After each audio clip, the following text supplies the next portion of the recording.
Hello everyone, कैसे हो? सब ठीक है? सब सही सलामत होंगे। मैं जानती हूँ प्रभु यीशु आपको सबको सही सलामत रखेंगे। जो यीशु के खरी सीख पर चल रहे हैं, प्रभु यीशु के मार्ग पर चल रहे हैं, वो सही सलामत ही होएगा, वो कभी नहीं भटकेगा। यस, मैं प्रभु यीशु की सुसमाचार को मैं सुसमाचार का प्रचार करती हूँ। प्रभु के राज्य का,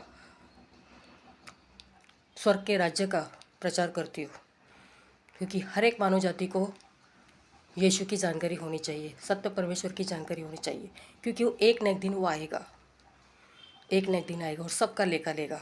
पूरी मानव जाति यीशु के सामने खड़ी रहेगी, न्याय के दिन घुटना टेकेगी।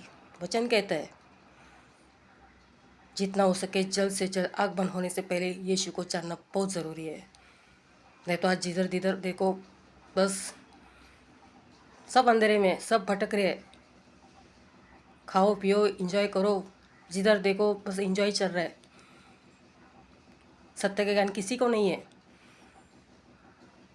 पर सत्य का ज्ञान होना चाहिए, सत्य का ज्ञान होना चाहिए। आज जिधर देखो क्रिसमस, अभी क्रिसमस का टाइम चल रहा है, तो क्रिसमस के बारे में वो भी गलत। सांता क्लॉज को खड़ा करेगा सामने, यीशु रह गया बाजू में।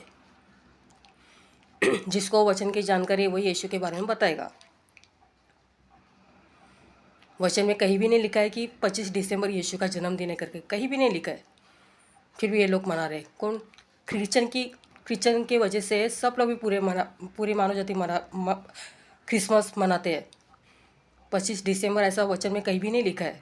यीशु का जन्म जरूर हुआ है मानव जाति में, वो तो पूरे मानव जाति को उद्धार देने के लिए आया, पर यीशु की जानकारी किसी को नहीं है। ये विश्व एक नए दिन मिट जाएगा, पूरी मानव जाति यीशु के सामने खड़ी रहेगी। वो एक नए दिन आएगा, एक न एक दिन आएगा, सबका लेखा लेगा। पूरी मानव जाति यीशु के सामने खड़ी रहेगी न्याय के दिन, बराबर। हमारे पापों का दंड, जन्म से लेकर मृत्यु तक अपने पापों का दंड प्रभु यीशु ने सज़ा भुगती है। वचन कहता है, वचन में बढ़िए, वचन के अनुसार चलिए, वचन सुनाइए, वचन सुनो, जानो, समझो, फिर सिखाओ। वचन में मिलावट मत करो, वचन में मिलावट मत करो, जैसे और कलीसिया में होती है। इसके लिए मैं बोल रही हूँ, जो सही ज्ञान पर चल रहा है, प्रभु के मार्ग पर चल रहा है, वो तो नहीं करेंगे। पर जिसको ज्ञान ही नहीं है, जो शैतान उस पर काम कर रहा है, मसीह पर भी काम कर रहा है। अविश्वासी तो छोड़ दो, वो तो अंधेरे में भटक रहे हैं, पर जो यीशु में है विश्वासी, वो भी शैतान के मार्ग पर चल रहे हैं। वो तो वचन से मिलावट कर रहे हैं। सत्य परमेश्वर की जानकारी होने के बाद भी भटक रहे अंधेरे में। वचन की जानकारी होनी चाहिए, सत्य परमेश्वर की जानकारी होनी चाहिए। तो वचन के अनुसार चलो, पापों से दूर रहो, वचन हर किसी को सुनाओ, हर किसी का आत्मा बचाओ। यही मसीहत है, यही मसीहत है।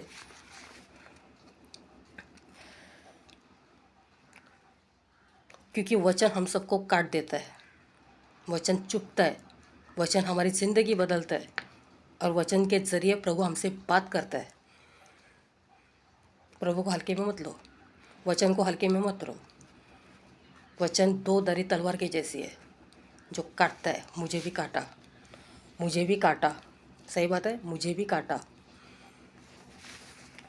वचन में ऐसी ताकत है, वचन को हल्के में मत लो। और वचन की सबसे बड़ी बात, मिलावट मत करो, जैसे और कलीसिया में होती है। वचन की, सत्य वचन की जानकारी होनी चाहिए। सत्य वो वचन ही जिंदा कलम है, जो प्रभु हमसे बात करता है। मुझसे बात करते तो आपसे क्यों नहीं बात करेगा? वचन की जानकारी हो तो ज़रूर, और इच्छा से, प्रभु की इच्छा अनुसार प्रभु को बोले हो, प्रभु मुझे बुद्धि दे, तेरा वचन मुझे बता, तू क्या चाहता है, वचन मुझे समझा। मैंने भी वही किया। मुझे क्या आता था? मुझे नहीं आता था कुछ। मैं अपने बुद्धि से तो कुछ भी कर नहीं सकती। मुझे प्रभु ने जो बुद्धि दिया, बस मैं वही हूँ, वही आपके सामने हूँ। नहीं तो मुझे कहा कितना ज्ञान है, मेरी हैसियत नहीं है, कुछ भी हैसियत नहीं मेरी। मैं बोलती प्रभु को, मैं धन्य बोल, प्रभु तूने मुझे चुना, ये मेरा सबसे बड़ा धन्य है, मैं सच्ची बोल धन्य है मैं। और जिसको प्रभु चुनता है और सही मार्ग पर चलता है वो सबसे बड़ा धन्य है। जो प्रभु के मार्ग पर चलता है वो धन्य है, पर जो गलत मार्ग पर चलता है वो उसका दुर्भाग्य है, उस पर दुर्भाग्य है। उसको कितना भी बोलो, वो प्रभु ही उसका लेखा लेगा, प्रभु उसका न्याय करेगा। हम तो क्या न्याय थोड़ी करने वाले हैं, प्रभु न्याय करेगा। पर हम बताना फ़र्ज़ है, चेतावनी देना फ़र्ज़ है, बाकी प्रभु की मर्ज़ी है ना। तो वचन का ज्ञान होना चाहिए, वचन के अनुसार चलना चाहिए। वचन में बहुत ताकत है, क्योंकि वो जिंदा कलाम है, वो काटता है, चुभता है। क्योंकि वचन हम सबको पाप का एहसास दिलाते हैं, हम जीवन कैसे जीते उसका एहसास दिलाते हैं। यस क्योंकि वचन से ही हम प्रभु को जान सकते हैं, और वचन से ही हम अच्छा जीवन जी सकते हैं पवित्र होकर। और हर किसी को हम वचन के बारे में जानकारी दे सकते हैं, तभी तो किसी का आत्मा बचेगा, है ना। क्योंकि प्रभु की यही आज्ञा है कि हर किसी का आत्मा बचाओ, हर जाति में जाओ, यीशु का सुसमाचार बताओ कि यीशु आने वाला है, प्रभु यीशु आने वाला है। जैसा आया था 2000 साल पहले वैसा वापस आएगा, आएगा एक दिन, जरूर एक दिन आएगा। तब ये पृथ्वी जो आपको दिख रहे थे सब नॉर्मल नहीं है, एक नए दिन फिनिश। ये पृथ्वी प्रभु के पैर की फुट, सोचो हम उसके पैर की फुट है। ऊपर से जब भी देखता है ना, अपन जो मानो जाती पूरे कीड़े मकोड़े की तरह, सोचो कीड़े मकोड़े की तरह दिखते हैं। ऐसे छोटे छोटे छोटे छोटे बिंदु, बिंदु कैसे रहता है, बिंदु वैसा ऐसा ऊपर से हमें देखता है वो, सोचो। फिर भी इंसान कितना उड़ रहा है ना। विश्वासी हो या अविश्वासी हो, पर विश्वासी सब नहीं, जो प्रभु के मार्ग पर चल रहे 10% उसको मैं सैल्यूट करती हूँ। बाकी तो 90% तो पूरा मसीहत में पूरी गड़बड़ी वाट लगा दी है, उसके बारे में बात कर रही हूँ मैं। क्योंकि वो प्रभु के अनुसार नहीं चलते, प्रभु के विरोध में चलते हैं। सत्य परमेश्वर की जानकारी बहुत होनी चाहिए। विश्वास में होके भी प्रभु ने जो उजाला दिया है, ज्योति दी है, तो भी इंसान और मसीहत अंधेरे में जा रही है, क्योंकि उसको उजाला पसंद नहीं है, प्रकाश पसंद नहीं है। अरे जो कौन वचन सुनेगा, अरे जान दो, थोड़ा बोरिंग, बस संडे टू संडे आएंगे, चर्च में आएंगे, थोड़ा लेक्चर सुनेंगे एक दो, वो भी इधर का उधर का। पास्टर लोग वचन में मिलावट करके इधर का उधर बताएंगे, थोड़ा चंगाई के बारे में चमत करके, वो भी गलत है ना। वो वचन का कोई फोकस ही नहीं, चंगाई में, चमत्कारी में, बपतिस्मा में, और हर कोई ऐसा सेवकाई हो उसमें फोकस ज़्यादा देंगे, वचन में कम। इतना सब सेवकाई करने के बाद भी वचन का अगर ज्ञान नहीं, तो कोई मतलब नहीं। प्रभु डायरेक्ट बोलेगा मैं तुझे जानता नहीं, प्रभु डायरेक्ट बोलेगा मैं तुझे जानता नहीं, तब क्या करोगे आप। तभी आप प्रभु को बोलेगे प्रभु मैं तुम्हारे नाम से मैंने इतनी सेवा की, इतने बड़े बड़े चमत्कार किया, प्रभु बोले मैं तुझे जानता नहीं, मैं तुझे नहीं जानता, तब क्या करोगे आप। वचन में ये भी लिखा है उद्धार खो सकता है, वचन में ये भी लिखा है चुने हुए बहुत है या कम है, जाने वाले चाहेंगे कि मैं स्वर्ग जाऊँ करके चाहेंगे, पर जा नहीं पाएंगे, है ना, जा नहीं पाएंगे। चाहेंगे अरे मैं प्रभु के पास जाऊँ, पर नहीं जा सकते। अरे जाना चाहेंगे तो भी प्रभु के अनुसार चलो, इच्छा के अनुसार चलो, प्रभु के मर्जी के अनुसार चलो, वो नहीं अपनी खुद की अभिलाषा में, अपने खुद की मन की बात सोच के मैं जीवन जीऊँगा। अरे प्रभु है ना संभालने के लिए, पवित्र आत्मा है ना संभालने के लिए। मेरा सब दंड माफ़ हो गया, सब मेरे सज़ा माफ़ हो गई है, अभी मैं कैसे चाहूँ मन चाहे जीऊँ, है ना, मन चाहे जीऊँ मैं। ऐसी होती है मसीहत। वचन में मिलावट, सुसमाचार में भी मिलावट, हर चीज़ में मिलावट है। अभी पूरी मसीहत में मिलावट है, सिर्फ 10% छोड़ के 90% पूरी मसीहत मिलावट, पूरी मसीहत मिलावट। मैं देख रही हूँ ना फ़ोन के मार्फत, और बाहर जब भी मैं सुसमाचार बताने जाती हूँ उधर भी मिलावट होती है। कुछ आके कोई कुछ भी बोलता है, मैं जो सुसमाचार लोगों को बताऊँ यीशु के बारे में, यीशु आने वाला है करके, यीशु ने पूरे मानव जाति की पाप की सज़ा भुगती है, स्वर्ग का राज्य जल्दी आएगा, जल्द से जल्द पश्चाताप करे। या आग बंद होने से पहले यीशु को जानिए, यह ऐसा प्रचार है यीशु का। और यीशु में आने के बाद, विश्वास रखने के बाद अपना जीवन पूरा चेंज। ऐसा नहीं कि अपनी मनमानी करो, ऐसा जीवन नहीं है। और खुद को त्यागना पड़ेगा, अपनी इच्छा को त्यागना पड़ेगा। ये मसीहत है। प्रभु प्यार करता है, जरूर प्यार करता है। ऐसा नहीं कि वो प्यार नहीं करता, प्यार करता है।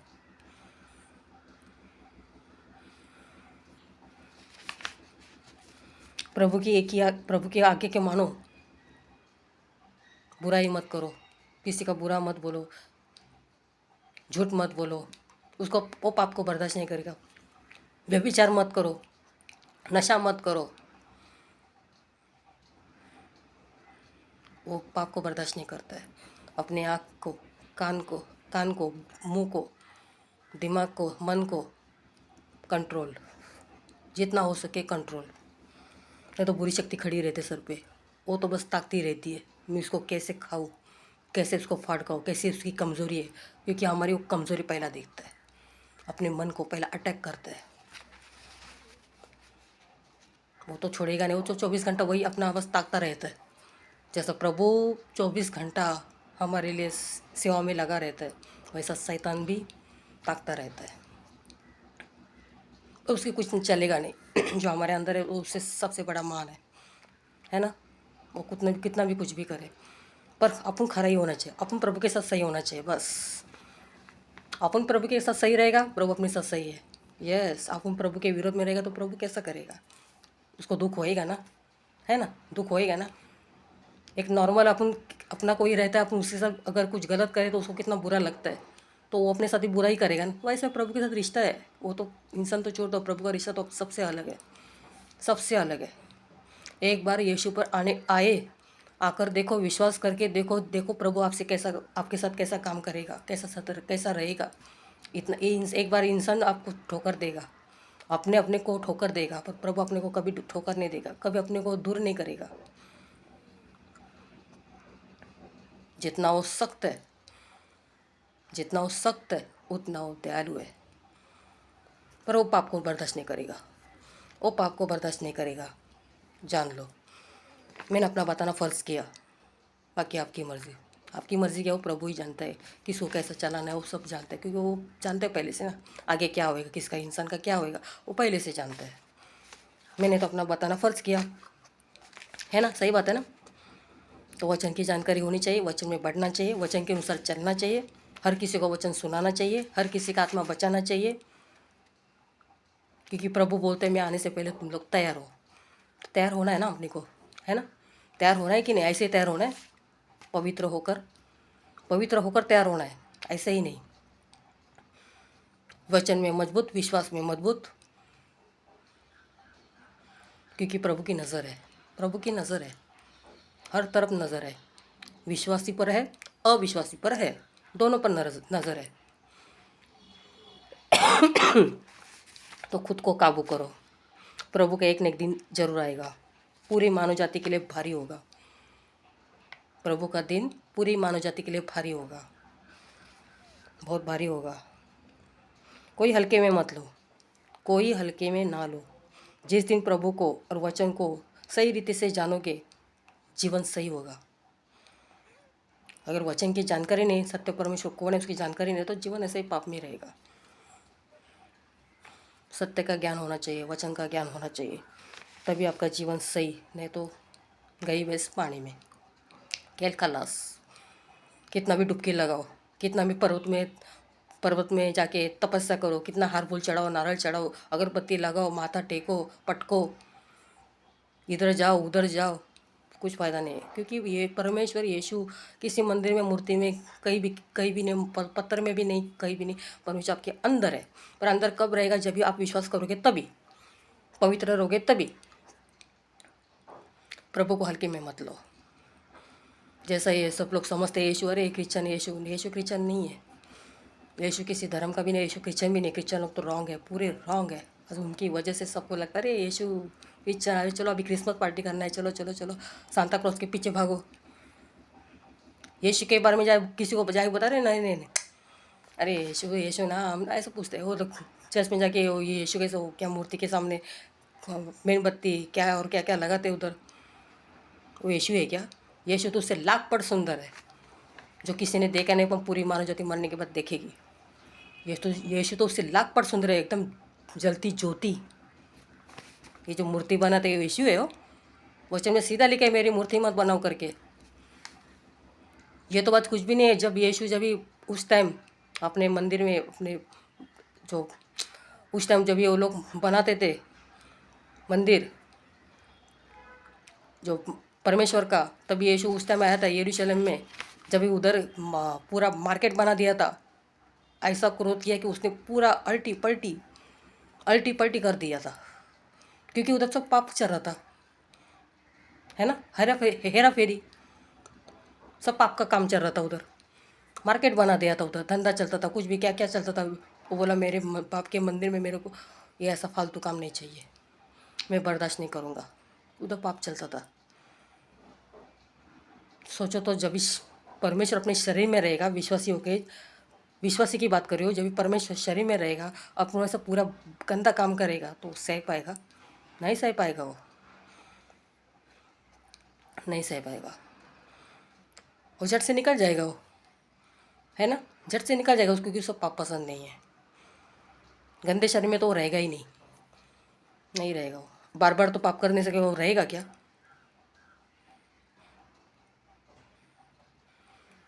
तो खुद को कंट्रोल करना बहुत ज़रूरी है, बहुत ज़रूरी है।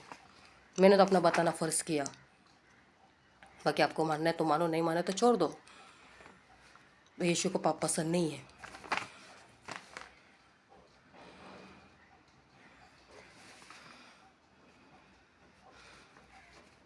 कोई कोई विश्वासी खुद का मन का अभिलाषाओं में जीते, पर नहीं जीना चाहिए। प्रभु के मर्जी के अनुसार ही जीना चाहिए, प्रभु के मर्जी के अनुसार ही जीना चाहिए, क्योंकि खुद को त्यागना है। जिस दिन यीशु पर विश्वास करते उसको तभी खुद को त्यागना है, खुद को त्यागना है। यीशु में आएगा तो सब प्यार प्यार प्यार प्यार मिलेगा, सब खुशी रहेगा, मिलेगी, क्योंकि प्रभु जानता है आपने की क्या क्या ज़रूरत है, सब मिलेगा उसको। पर वो पाप को बर्दाश्त नहीं करता है, वो पाप को बर्दाश्त नहीं करता है। इसके लिए बोले ना, हम उसके मार्ग पे सही चलेंगे, उसके साथ सही रहेंगे, वो भी अपने साथ सही रहेगा, वो अपने साथ सही रहेगा, क्योंकि वो पाप को बर्दाश्त नहीं करता है। तो वचन की जानकारी होनी चाहिए, वचन में पढ़ो, वचन के अनुसार चलो, सत्य परमेश्वर की जानकारी लो, यीशु के बारे में जानो। जैसे लोग अभी दुनिया में चल रहे हैं, यीशु को जो नज़र से देखते हैं वो यीशु नहीं है। इसके लिए आपको वचन पढ़ना होगा, वचन की जानकारी होनी चाहिए, तभी आप यीशु को जानोगे। नहीं तो ऐसे कोई भी आके कुछ भी बोल देगा। सब अंधेरे में भटके हुए सब अंधेरे में भटके हुए। पर एक न एक दिन आएगा, एक न एक दिन आएगा। वचन में लिखा है, जब आने के टाइम पे सब इधर दुनिया ऐसे ही अपने अपने मन के अभिलाषा में जीते रहेगी। जिधर देखो इंजॉय, खेल तमाशा चालू रहेगा, तभी उसी टाइम उसकी एंट्री होएगी यीशु की। वो तो गजब का दिन होगा, गजब की बात, बाप रे बाप, वो तो गजब की बात रहेगी। नहीं, बात करने में मैं थोड़ा मनांग पे काटा है वो दिन तो, बाप रे। मैं तो एक एक दिन गिनती हूँ, एक एक ऐसा दिन पटापट निकल रहा है ना, पता भी नहीं चलेगा कभी आके खड़ा रहेगा, पता भी नहीं चलेगा। उससे पहले हमको तैयार होना है, उसके पहले हमें तैयार होना है। ये आँख बंद होने से पहले यीशु को जानिए, वचन में पढ़िए। मैं विश्वासी वाले को भी जब बता रही हूँ, और अविश्वासी को उनके बारे में, उसके लिए मैं बता रही हूँ, दोनों को बता रही हूँ। इसके मेरा तो चैनल का नाम लिखा है ना, बिलीवर अनबिलीवर विद जीसस। सबके लिए है यीशु, सबके लिए है। पर यीशु को कोई चाहता नहीं है, कोई चाहता है तो कोई नहीं चाहता है। बस मैंने अपना बताना फ़र्ज़ किया, बाकी आपकी मर्ज़ी, प्रभु की मर्ज़ी, जैसा प्रभु चाहे। वचन में बढ़िए, वचन के अनुसार चलिए, बाकी प्रभु संभाल लेगा। God bless you.